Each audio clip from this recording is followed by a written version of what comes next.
I don't understand. Sure you do. Sometimes it's easier living the lie.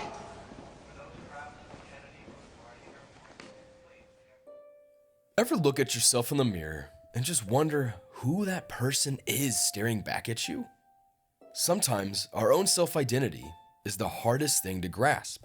Catch Me If You Can is one of Spielberg's best films, in my opinion. Sure, it's based on a true story, but the way they went about telling Frank Abagnale's story is absolutely heartbreaking.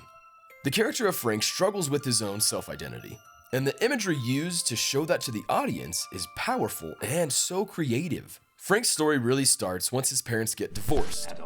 But this paragraph right here, this is important because it states who you are going to live with after the divorce. He immediately starts to struggle with his own self-identity in his life. Before now, his parents were a part of him, part of his identity, specifically his father, and that's around where things start to fall apart for Frank.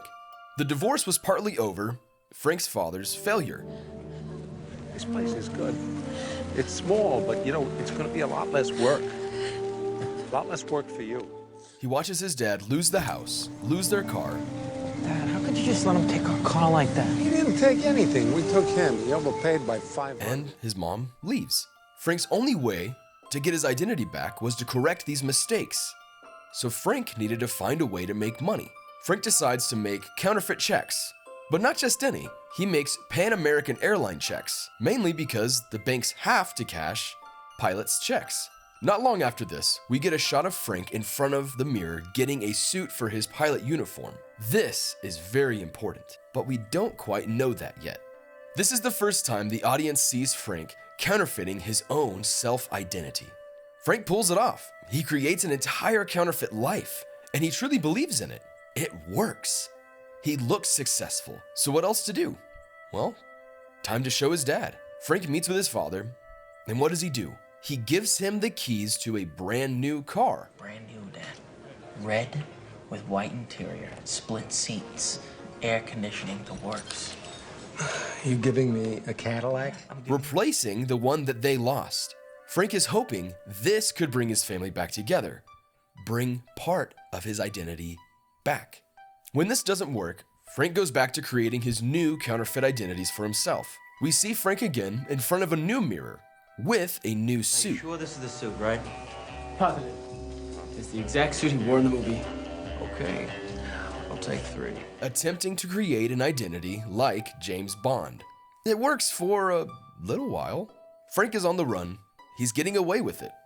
Until Carl Hanratty gets the jump on him.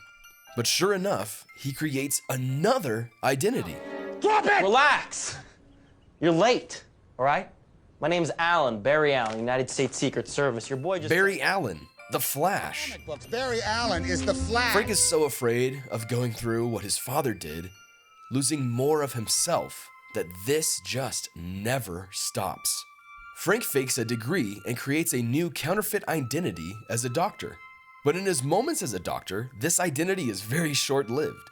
After seeing the horrors in this field, Frank is again in front of a mirror, and now he's puking. He has to move on again. So what can Frank do now? He finds a girl who will believe his lies and tries to make her his wife. In his desperate need to create a new identity, he lies to her parents. Well, I passed the bar in California. I practiced law for 1 year, then I decided, why not try my hand at pediatrics?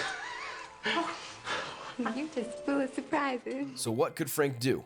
Counterfeit a new identity, becoming a lawyer. We see his reflection in the pendulum as he is taking the state bar exam in Louisiana. This reflection is different. He's creating a new identity, but now they're telling the audience that he doesn't have much time left. In one scene, Frank is seeing Brenda's parents, and he sees them the same way he saw his own. He wants that because it was such a part of him, a part of his identity. So Frank decides to marry Brenda, to finally have something tangible to identify with. But sadly, Carl is still hot on his trail. Frank gets away, but he has to leave more of his identity behind. This part is really interesting here. We get Carl about to bust Frank, but then we get this. Now, I'm not 100% sure, but I think this is how they are telling us, the audience, that Carl is struggling with his own identity at this point. Carl is getting bested by, well, pretty much a kid, and I think it's really starting to get to him. Something I failed to mention is that Frank has called Carl every Christmas. They talk briefly, but there is one time when Frank is done. He's done. Away from Frank. I want to call a truce. No truce. You will be caught. You will go to prison. Where did you think this was going? Please leave me alone, Carl. And he wants to end the chase. He wants to just stop whatever he's created. He just wants to just be done with it. It's interesting because Christmas, being a time for self-reflection on who we are, I think this is honestly really impactful. Frank looks inward at the end of every year and doesn't like who he is inside, doesn't like his identity, the identity that he knows but doesn't portray. When Frank finally gets caught, he gets caught in France on Christmas night.